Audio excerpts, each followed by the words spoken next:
দাদা বিকুদৰে ঠিকেই কৈছে বাহুত অপতি থাকোঁতে কিয় আমি আজি ন্যায় প্ৰাপ্তিৰ পৰা বঞ্চিত হ'ব লগা হ'ল গৌৰৱে আমাক যি শাস্তি প্ৰদান কৰিছে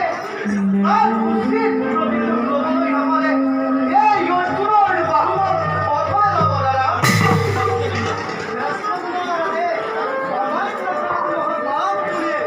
ইমান দুখ কষ্ট সহ্য কৰি আছিলোঁ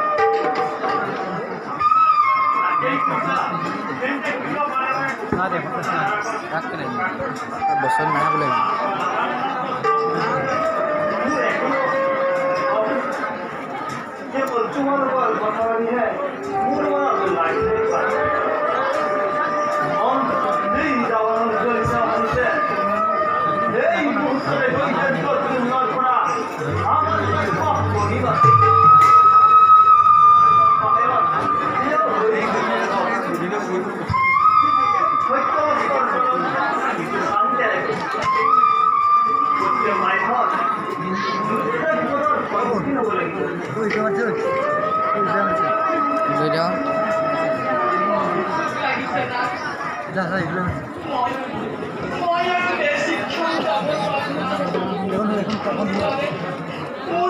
খাদ্য